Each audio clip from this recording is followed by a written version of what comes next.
Nos voeux le meilleur pour cette année qui commence. Nous souhaitons que chacun puisse commencer cette année avec joie, bonne santé, détermination, avec un plan clair de la vie pour cette année, avec une vision claire pour atteindre les objectifs qu'on n'a pas pu réaliser l'année dernière. Alors aujourd'hui, nous allons parler de diplôme et réussite. Est-ce qu'il y a une corrélation directe entre avoir un diplôme et réussir sa vie ou avoir beaucoup d'argent? Nous allons essayer de répondre à cette question. Alors, si tel était le cas, sûrement tous les universitaires et surtout les économistes, les financiers auraient tous réussi pour avoir beaucoup d'argent. Est-ce que tel est le cas? Je pense que non. Ça veut dire qu'il n'y a pas une corrélation directe entre avoir un diplôme, surtout universitaire, et gagner sa vie. Alors, l'école est née ou l'école est venue à partir des colonisateurs ou des colons, nous le savons tous. Pourquoi ils nous ont amené l'école? Est-ce que parce qu'ils nous aimaient trop? Non. Ils nous ont amené l'école pour nous former à travailler pour leur compte, soit dans nos administrations, dans les industries, dans les champs et autres.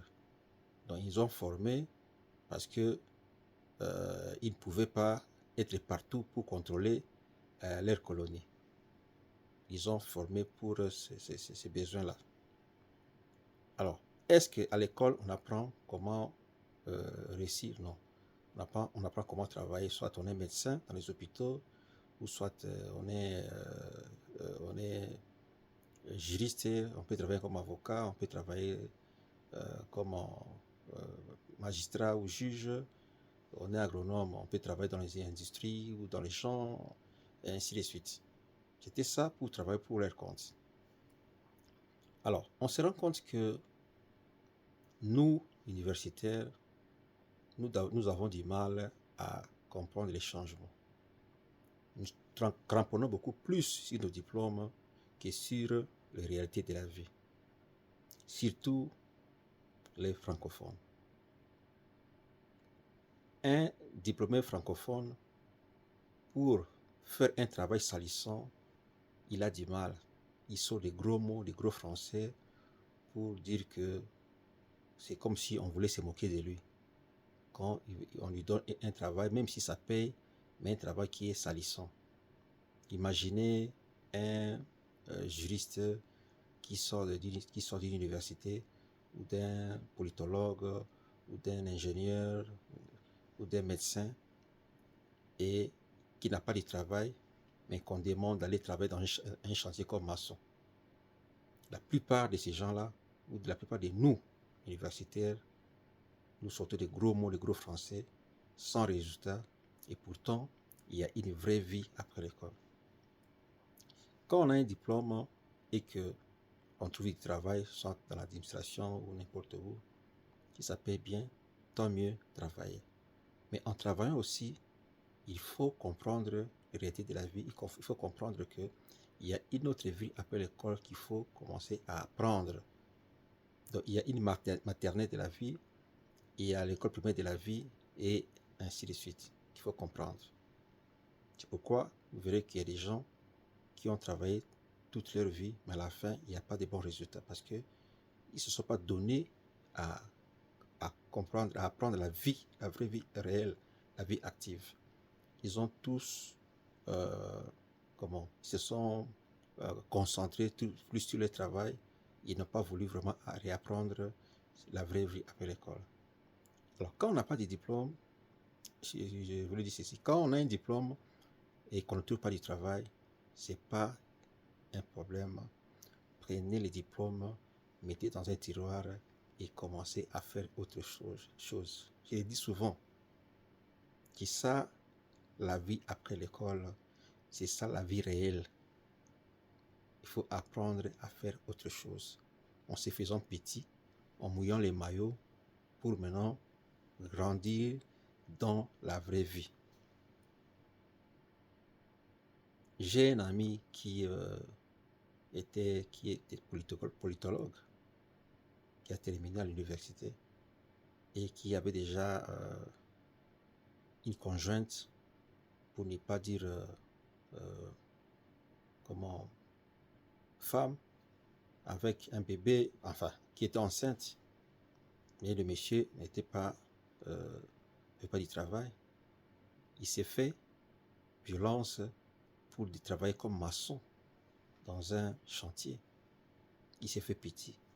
Et les autres se moquaient de lui. Les grands problèmes de nous francophones, c'est la honte, la peur de que diront les autres. Ce n'est pas le cas pour les anglophones. C'est pourquoi j'aime les anglophones, les anglo-saxons, surtout les américains. Diplôme, grand diplôme, il ne trouve pas son compte, il met dans les tiroirs. J'ai un ami ici qui est docteur, je crois en communication. Il n'a pas trouvé son compte, il est chauffeur d'un grand camion ici. Ça fait 20 ans qu'il est dans ça. Il a élevé ses enfants. Les diplômes lui a donné seulement l'intelligence, là, cette façon de réfléchir, cette ouverture d'esprit, et qu'il a utilisé pour travailler comme chauffeur de grands camions. Il a fait sa vie dans ça. C'est que nous, francophones, nous essayons nous refusons de comprendre. Gros français sans résultat. Alors, mon ami là est allé travailler comme maçon dans les chantiers. Et petit à petit, il a organisé sa vie. Il a fait la layette pour son enfant qui devait naître. Il s'est organisé petit à petit. Il a fait il s'est organisé, il a ouvert une boutique, il a commencé ça, la vraie vie. Il a compris la vraie vie. Et au moment où nous vous parlons, c'est un grand monsieur. Parce qu'il s'est fait petit, il a compris les réalités de la vie et il a évolué. Faisons la même chose, les amis. Nous, ici, dans les pays du Nord, c'est pas ce que nous travaillons avec nos diplômes, non. On fait autre chose. Quand on arrive ici, on met les diplômes de côté, on travaille dans les usines, on travaille ici à gauche, à droite. Nous avons des grands diplômes. C'est pas ça qui va nous donner la vie. Moi qui vous parle, j'ai un master américain. Je n'utilise pas, je l'utilise pour mon compte, pour mon business. J'ai travaillé dans les industries, dans différents secteurs. Maintenant, je suis dans les privés. Nous devons arrêter de nous cramponner à nos diplômes pour voir que c'est la vraie vie. Laissons les gros français, nous devons nous rabaisser, nous faire petits pour devenir grands. Commencez là où il faut commencer. Si vous avez un diplôme qui ne paye pas, mettez dans les tiroirs et regardez ce qui marche dans les marchés. Faites ça, même si c'est salissant. Faites ça. Ça va vous payer un jour. Commencez petit. Et vous devez vous foutre de ceux qui vous regardent et ceux qui se moquent de vous. C'est votre vie après tout. Nous devons prendre notre vie en main. Et puis pour ceux qui n'ont pas pu aller à l'école ou avoir des diplômes, ce n'est pas une fatalité. Pour réussir dans la vie, il y a trop de choses.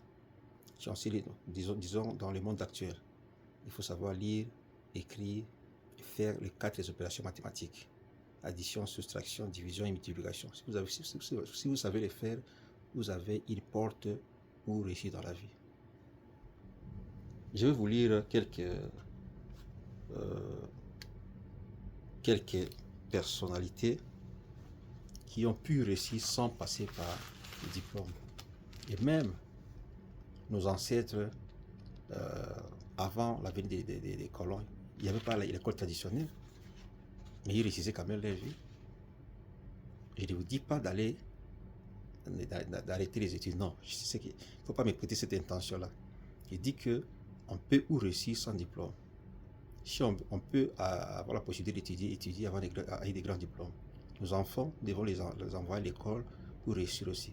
Mais pour ceux qui n'ont pas pu avoir les diplômes, peut-être les parents sont décédés ou il y a une circonstance de la vie qui n'a pas pu qu'ils terminent, il n'y a pas de problème. Seulement, il faut savoir lire, écrire et faire les opérations mathématiques. Alors, je vais lire ici. Alors, George Eastman, inventeur multimillionnaire, fondateur de Kodak, Photo Kodak, ceux qui le savent. Il ne termina pas le lycée des humanités, il n'a pas terminé. Il a compris seulement comment comprendre la vie active. Il s'est formé à la vie active, il a compris. Et il a évolué, devenu millionnaire, sans passer par les grandes études. George Nadaf, fondateur de YouFood Grill and Boston Chicken, il ne termina pas l'université. Il a réussi. Bill Gates, que nous citons, il est entré à l'université, il a fait une année, il a commencé son truc dans les garages. Et aujourd'hui, il est là où il est. Alors, qui encore?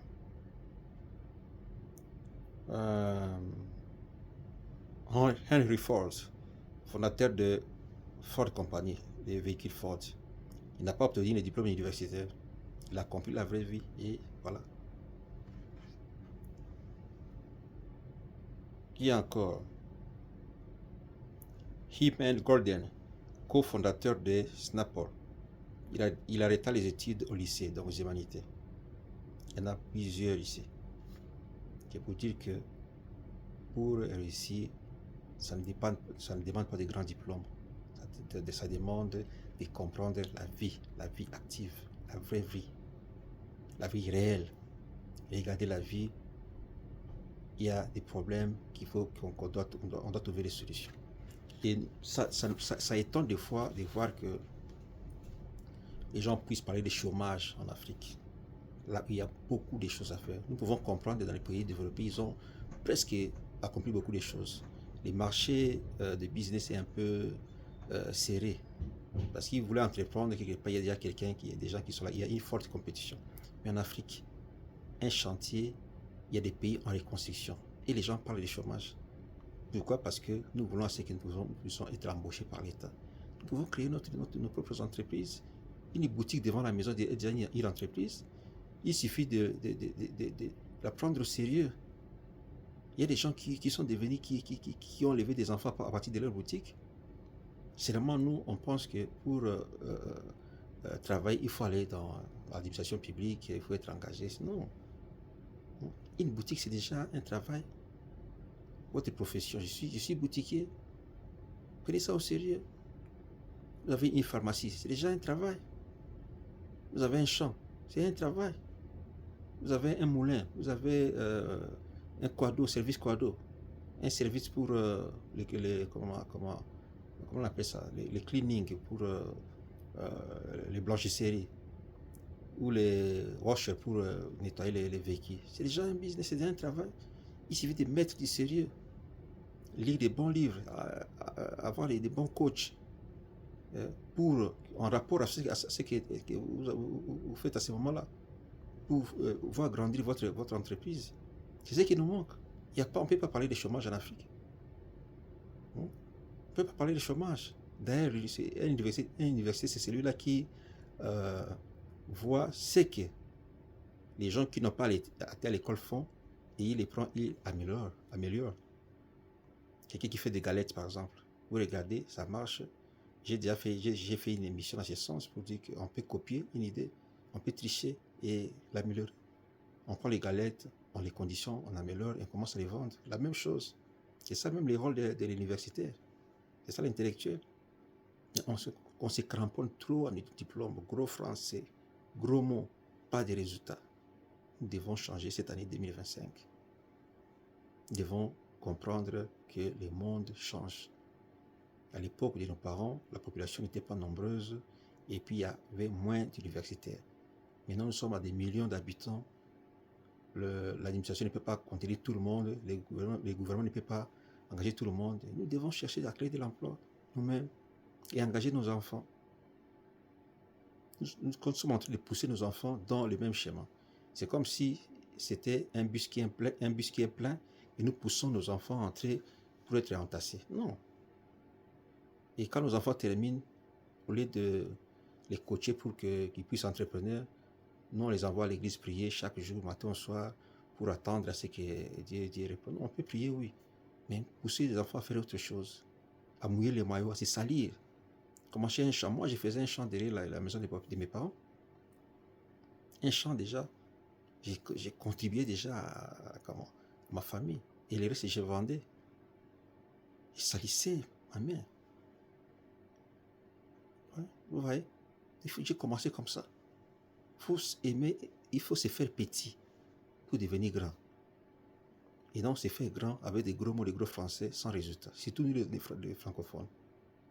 Arrêtons, laissons cet esprit-là. La vie, nous sommes là pour créer de la richesse. Créer de la richesse, on crée la richesse en résolvant les problèmes qui se posent dans la société. En lisant des bons livres. Moi, j'ai toujours des livres à côté de moi. Toujours des livres. Partout, là, il y a des livres. Je lis pour ouvrir mon esprit. Parce que nous nourrissons le corps physique, mais notre intellect qui nous... c'est notre guide. Quand on se réveille le matin, c'est l'intellect qui nous dit il faut aller se laver, il faut aller au travail, il faut faire ceci, c'est ça. Mais nous négligeons, nous ne les nourrissons pas. Il y a des gens qui ont fait même 30 ans sans lire un livre. Mais comment on peut comment augmenter son bagage? Il faut lire des bons livres. C'est ça, les amis, pour notre émission d'aujourd'hui.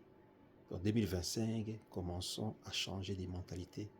Jim Rohn a dit ceci: pour que les choses changent pour toi, tu dois changer d'abord. Si tu continues à faire la même chose année en année, il ne faut pas s'attendre au changement. C'est ça, nous devons être durs envers nous-mêmes, changer, débarrassons-nous de cette honte inutile de que vont dire les autres. Et si j'ai fait ça, c'est votre vie après tout, c'est pas la vie des autres. Il faut faire les champs, faites les champs. Vous m'avez vu au champ, j'étais au champ dernièrement. La vidéo est là. Je travaille avec la coopérative, avec les paysans. Je moule les maillots. Je sème, je récolte, je vends. C'est comme ça la vie. Ici, des fois, je répare mes véhicules seul. Je suis sous le véhicule. Je répare mes freins seul, les lumières. J'ai fait parce que je dis que s'il faut dépenser pour aller chez les mécaniciens, descendre là, je le fais parce que j'ai été formé aussi en automobile. Je mouille les maillots, je change mes pneus, j'ai fait beaucoup de trucs seul. Mettez les diplômes d'écoute, il ne faut pas nous camponner tout au diplôme, non.